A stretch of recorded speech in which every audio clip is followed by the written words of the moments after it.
And our analysts are in. It's Mr. C and Gbubemi. Good morning and welcome. Good morning, Zibby. Good morning, Mr. C, and good morning, Lagos. Good morning, Zibby. Good morning, Gbubemi. Good morning, Lagos. All right, let's get in. Now, we're starting off with Punch. The president yesterday appealed to organized labor to avail him more time to consider their grievances before embarking on a nationwide strike. Okay, thank you, Zibby. So, the current president yesterday in Abuja appealed for organized labor to avail him more time to consider their grievances before embarking on any nationwide strike. Now, this became necessary because the Nigerian Labour Congress and the Trade Union Congress have issued a 7-day notice of a strike. Now, why do they want to go on a strike? As we all recall, talks have been ongoing for the past 6 or 7 weeks concerning the removal of the fuel subsidy and its attendant effects. Now, what has happened is that representatives of labor were talking to representatives of the government, and at some point the talks were paused so that the government could go work on some details and revert back. Now, the labor reps are saying that they haven't heard anything from the federal government. Now, the president is now requesting for more time so that he can look into the matter.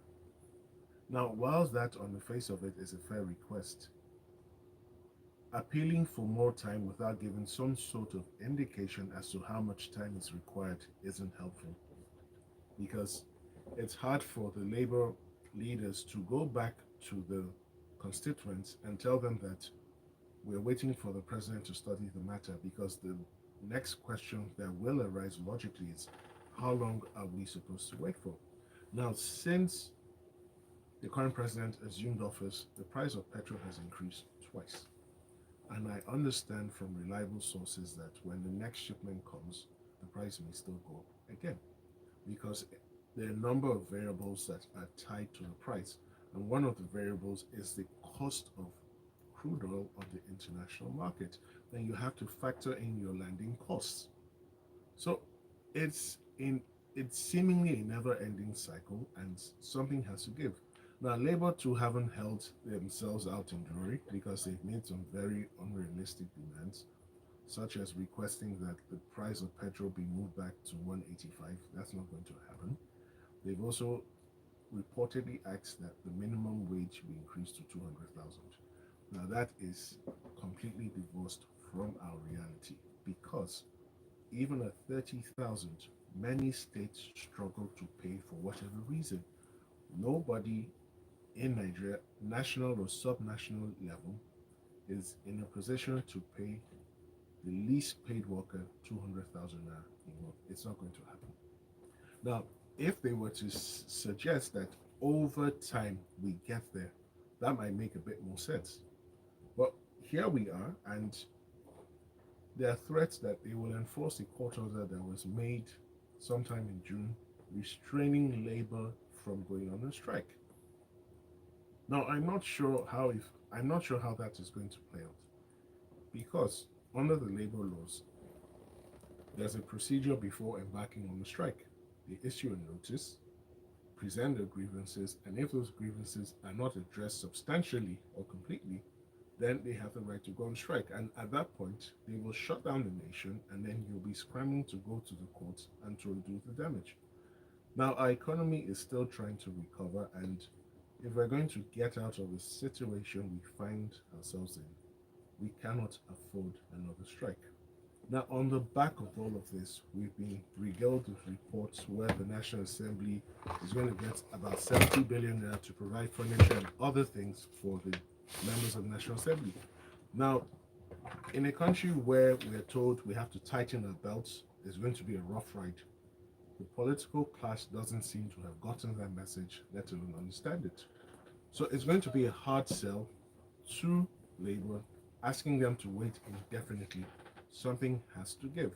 So the president will have to come up with some interim measures to reduce the pressure, reduce the burdens, because frankly speaking, this is not the best time to be president of Nigeria. So maybe he should rejig his strategies. We expect that in the near term or the short term or the immediately, there must be something or some things he can declare or announce. Then mid-term to long term, he can then take his time to roll out whatever plans. But frankly speaking, we shouldn't get to the point where labor shuts down because already the Nigerian Association of Resident Doctors is on strike. All right, thank you so much for that, Mr. C. Let us know what your thoughts are. The WhatsApp number is 0809 4440981. You can also tweet at smooth981. From Business Day. Now, according to the Nigerian Association of Resident Doctors, NARD, only about 9,000 medical doctors are left in the country, and this has been blamed due to the pressure on Nigeria's healthcare system. So, as things stand now, estimates had previously put the number of available doctors as far back as 6 years ago, 2017, at approximately about 39,000, in 2019, 24,000. And now there's an estimate of about 9,000. So you can see we've lost about 30,000 doctors in the last 6 years or so, and only God knows how many more are on the wings to leave. This is really, really worrying, considering that, we have now approximately about one doctor to about 10,000 people, which is way, way, way beyond the expected average of 1 to about 600. Anyone who has needed to access healthcare recently and has gone to a hospital has either had to wait for a long time or has had to come on a specific day, which is when a consultant, for example, can be available, or has not even met a doctor because there's really no doctors available. A friend of mine who is a medical doctor is always telling me about how hospitals, outside of Lagos, are constantly always looking for medical doctors with specialized skills, and the reality is a lot of them have left the country. I think that we're at the crisis point in our healthcare now, and it is very, very important that the government addresses the issues of the resident doctors.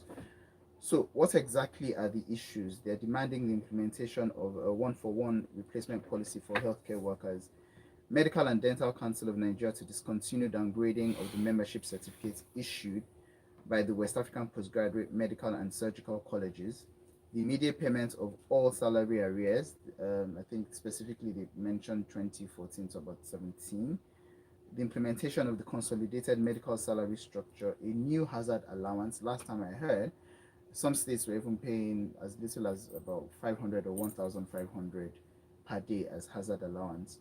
And then the domestication of the Medical Residency Training Act, amongst others. So, looking at this list of their wants, it's not rocket science, really. It doesn't appear as though government has actually sat down to successfully engage them to be able to address some of these issues. Many would argue that people in positions of power are able to leave the country to get urgent healthcare when they need it, which is probably one of the reasons why no consideration has been made to this. But then the reality is, even when someone needs emergency healthcare, you can't hop on the plane and get emergency healthcare. You need some sort of help here before you even travel. So I think that, like I said, we're at a crisis point. I think that there should be a state of emergency declared now. I think that the government should urgently, as a matter of importance, sit down with the resident doctors to be able to address all of these issues. Unfortunately, we're not going to get any immediate solutions. We can't get any quick wins because, even if they sit down and acknowledge and address all of the issues right now, there are people who would still leave. Aside from the issues that the doctors are facing with their own situation, there's, funding for public hospitals, for example, access to drugs, training, and all of that. A whole lot of issues, that have plagued the sector. And, like I said, urgent attention needs to be paid to the sector. All right, let's go on to WhatsApp. We've got some messages coming through. Peter says Labour should shelve their planned strike because it would affect our PPT. Hypocrites everywhere. All the attempts to affect the judicial outcome will not be tolerated. Shogun says, so the NLC that supported the removal of fuel subsidy proposed by its political wing wants the fuel price to go back to 180 naira. This seems like a joke. The federal government should have rolled out palliatives. It's been 2 months and everyone is affected, especially the poorest in society. Tonye from Magodo says, I'm afraid Nigeria cannot give the president more time. He insisted it was his turn, complete with a campaign slogan. He said he would win the election. He has won, and now he has to fix things. We don't have time. And I can't see a name here, but this says, how does NARD expect the government to replace those that leave by helping to pay for the exams that helps them to leave in the first place? 0809 440 On to Punch, Niger's president's supporters protest. AU and ECOWAS condemned the coup plot. Well, at the time it was a coup plot, but things have changed in the last few hours.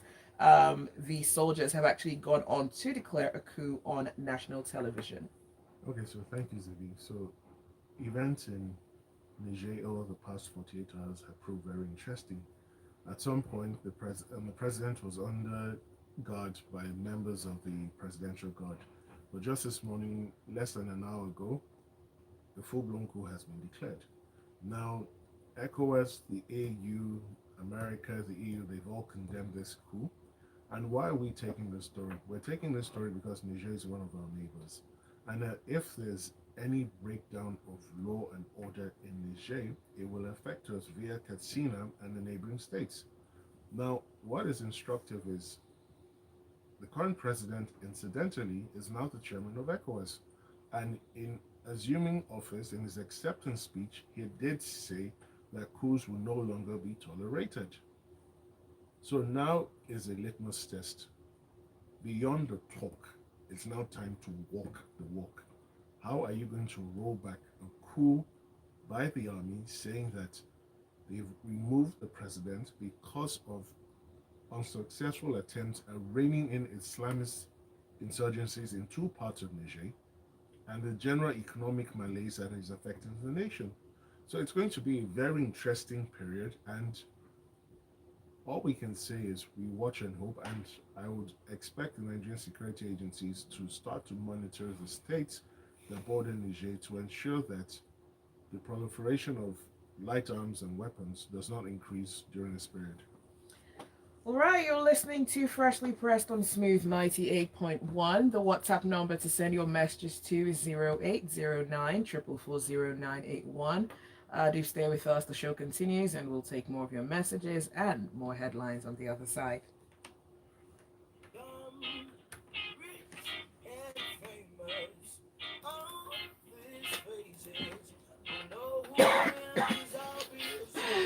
Don't worry. Oh my god, it's so great. Music. Stay tuned to Smooth 98.1. Wait. Orchestra. Watching You you. dropped your pen. Yeah, and I had to crawl under to get it. And Mr. C, the gentleman beside me, well, he couldn't. He's like too tall to fit under there. Oh, wow. When you talk, the cadence of your voice is a tenor saxophone, making love to a cello at perfect pitch. You are so smooth. That's why we keep it here on 98.1. This is just music. Yeah, it just feels really gloomy. It's not clear. Music is loud, and live music here on Smooth 98.1. I go by the name Sammy. Don't touch that thing. Still the same.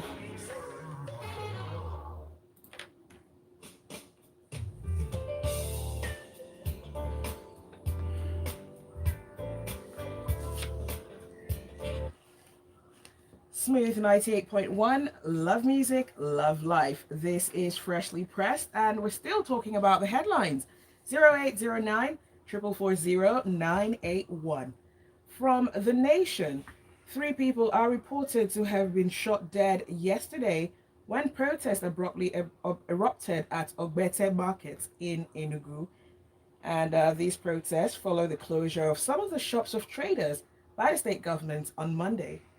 Okay, so thank you, Zibby. This is a fallout of the decision by the Enugu state government to fight the illegal stay-at-home order. Now, the governor of Enugu state has consistently maintained, along with other governors in the southeast region, that a stay-at-home order declared by Saddam Hussein in Finland is illegal and will not be tolerated anymore. And to give effect to his determination to end it, the Enugu State governor mandated his officials on Monday. They went around to shops in the Enugu metropolis and they sealed up shops and businesses that did not open for business. Now, why did he do that? He's trying to get the people on his side because each Monday they do not open for business. The Enugu state economy bleeds, it loses billions of naira. Now, the shops that were sealed on Monday will remain sealed for a week, and before they can be reopened, they have to tender their tax clearance certificates and other revenue receipts. Now, what instigated or led to this demonstration or protest is those whose shops were sealed tried to get those whose shops were not sealed to join them in the protest. And at first, it seemingly went okay, then it became rowdy, became violent, and the police had to release live bullets again. When we have rubber bullets, we have tear gas, and three people are feared dead. We do hope they survive, but in the event they do not survive, our thoughts continue to go out to them. Now, the point must be made. There are a number of points to draw from this. Nigeria Police Force, you cannot be heading out to protest with live ammunition. I don't. You have standard operating procedures, and I'm pretty certain they do not include taking live ammunition to protest because they can get out of hand. We have water cannons, we have rubber bullets, we have tear gas. Why don't you use or explore non-lethal means of suppressing protests or violent protests? Now, to the people, they must understand where the state government is coming from. Some nuisance in Finland cannot shut down an entire state or sub-region. He's a non-state actor and he cannot override the legitimacy and authority of recognized state actors. Now, to this end, they have to support the state government who has promised military and police support when they opened, that no violence will be meted out to them. And listeners should mark what I'm saying. If the public keys into the determination by the Southeast governors to end this stay at home, a day will come, the rascals who come out to enforce it will be confronted and they will be physically assaulted, and if they're not careful, some of them will lose their lives. Because a few misguided individuals cannot shut down or terminate the legitimate economic aspirations of an entire sub-region. Now, when you think of this, the reason the market men and women are refusing to open their stores is not because they're trying to go against the government. They're only doing it because they're scared of their lives, right? So how does the government of Enugu State imposing sanctions on people who are already scared make the situation any better? It just feels like now they're trapped in the middle. It's between, okay, do we deal with these sit-at-home enforcers who are heavily armed, and as you said, people who have nothing to lose, a bunch of nuisance really, or do we have to deal with the government that is sanctioning us for being afraid for our lives? So I agree that there is a deficit of trust between the governments, both at national and sub-national level, and the people. But this governor has gone on the record to say, I'm going to provide security, and that they cannot come out and start that nonsense again. And since he made that declaration, I haven't heard or seen any reports of the so-called enforcers coming out to enforce a sit-at-home strike. So they should give him the benefit of the doubt, open for business, and then let it be seen that he failed to uphold his promise. Then he will have egg all over his face, and then they will be justified if they then shut down on the subsequent week. All right, Ajayi says, the reason the president finds himself in this tight corner is the haste in removing fuel subsidy without first ensuring that the refineries are working. Also floating the naira, the foreign exchange market in a country that is import dependent is counterproductive. Chidi says, NLC has lost every atom of credibility and sincerity. They will never go on strike as they're only saying this to get their own share from the cookie jar. Joseph Meni says, Nigerian government should mind her business. They're mired of problems due to removal of subsidies without any planning, no buffers to absorb the shocks as a result of the hardship of the actions by the government. Dan Okuda says Labour should save us another round of misery and anguish by shelving this strike. Other options should be explored. Anthony says certain issues shouldn't even come up in that list of conditions if the government is sincere. What is the difficulty in replacing a doctor who leaves? Who collects his salary? How will the government expect one man to do the job of 10 persons, especially in such a sensitive sector's health, which is directly linked to the lives of people? They aren't ready for all I know. Okay, from this day, the federal government has cleared the air about the reported increase in tuition fees paid by students in public universities, saying that there is no iota of truth in the report as federal universities remain tuition free. Okay, it's interesting. Technically, the position of the federal government is correct because at least I know that the University of Lagos, which increased fees, did not increase tuition fees. I saw a breakdown. However, the people who pay school fees don't know whether they're paying tuition fees or whatever. They just know that they're paying fees. So you can imagine a situation where a parent has been struggling to send the child to school and was paying probably 15, 20,000 a semester. And from then you're moving up to paying about 100,000. Nobody's sitting down to debate whether it's tuition fees or not. All you know is that the money that you're paying has gone up. Now, I'm not sure what level of influence the federal government has on the universities regarding their charging for other fees, such as has happened now. So things like registration, accommodation, and laboratory fees and all that. I'm not sure. But then the reality is that, to be honest, to be able to provide some level of decent education, fees will have to go up. What I would have thought would have been a gradual increment in the fees rather than a leap from previous payments. This is, for example, if you're paying 20,000 and you're paying about 100,000, which is 5 times more than what you were paying before. Some people will not resume in uni at the next session. That's taken for granted because their parents will not be able to afford it. One other thing I noted was that whilst Mr. Dele Aleke, the president's special advisor, noted that there was no increase in tuition fees, he did note that the students' loan scheme would start by September ahead of the new session. However, one thing I thought about was the students' loan scheme is essentially supposed to be able to cover tuition and other expenses. The federal government hasn't come out to say that they will not raise tuition in federal universities when the loan scheme comes into play. So technically, are we sure that tuition fees will not end up being introduced because the students' loan scheme will come into place? Or will the students' loan scheme be made available just to provide for other fees and payments aside from the tuition fee? Will we continue to have tuition fee federal institutions, or will tuition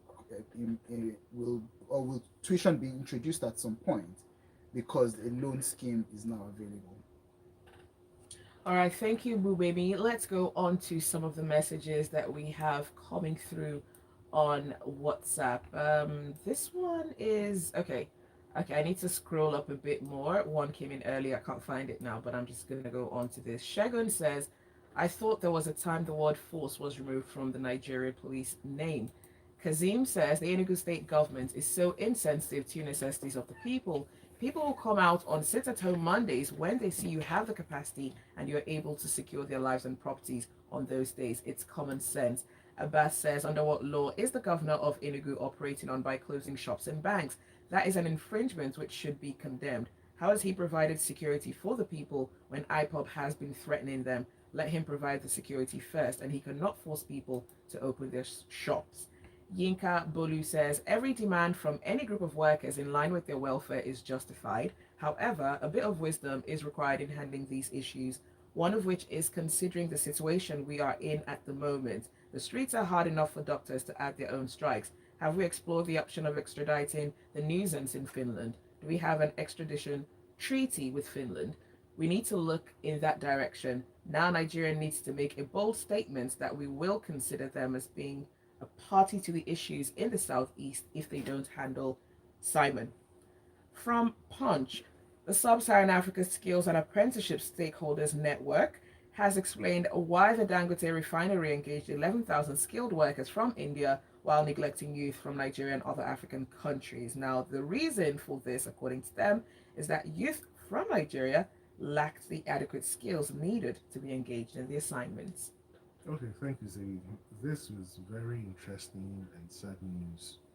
To think that for such a big and massive project, we employed 11,000 expatriate workers. Now, this is not saying that there were no Nigerian workers there, but we don't have the figures, and the report doesn't indicate how many Nigerian workers were there. Now, I do hope these 11,000 workers did pay some form of personal income tax because they were working here. But beyond that, it speaks to a larger supply deficit. Now, there's some demand, some level of demand for skilled workers, even across Africa. And this network at the workshop in Abuja noticed that one, there was a lack of skilled manpower required to carry out these jobs. And two, there were limits or restrictions on mobility across the African region. Now, contrast that with what obtains in the EU. You find Polish workers, you find Eastern European workers working in the UK, and they're mostly found in the construction industry or the repair section of the housing industry. Now, to this end, they've mandated each member country of this network to come up with some sort of training framework under which people will be trained and accredited. And also, schools have to be raised, schools have to be improved on, to be enhanced, so that the youth can get these skills. And they're sounding this note of warning because there's a bigger project coming up, which is the Trans-Saharan gas pipeline, which will connect Africa to Europe. And if Africa as a collective doesn't start to address this, we will then notice something of on a similar scale and magnitude happen with that transaction. And again, African countries will lose out because one, you're paying scarce foreign exchange to expatriates, and they will come and do it, and they will leave, and there might not be any transfer of the technology or knowledge or expertise required to do further projects. So this is something each government in the African Union needs to look into. It's something that they can ramp up numbers and quality really quickly if they apply themselves to it and there's political will involved. Thank you, Mr. C. Let's go on to some messages. Yemi from Marina says, a slightly different thought on Ekpa.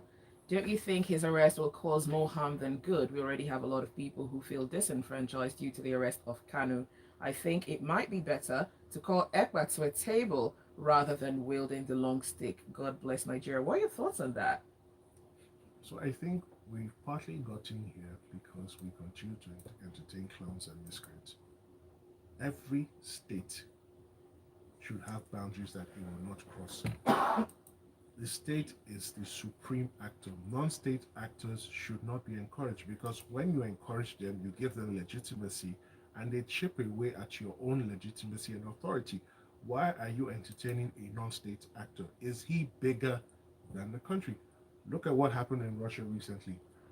The head of the Wagner group, Prigozhin, decided to raise himself up and see how he was quickly cut down.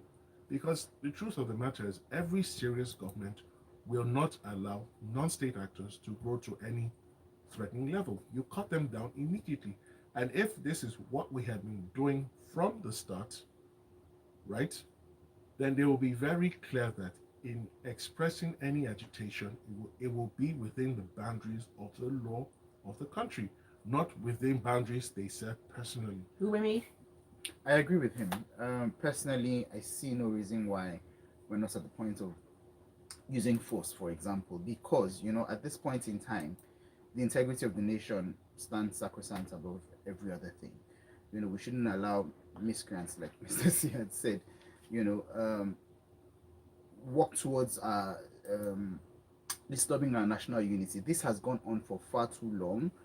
I think at this point in time, the government needs to do everything within its power to make sure that we can check that man and, take him out completely.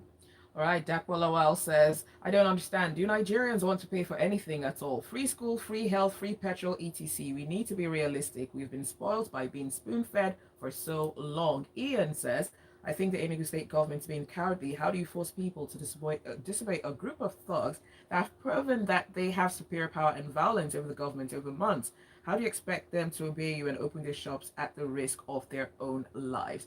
And that is all the time that we have for Freshly Pressed this morning. Thank you for listening and thank you for your messages. Special thanks to our analysts as well, Mr. C and Gbubemi, for joining us this morning.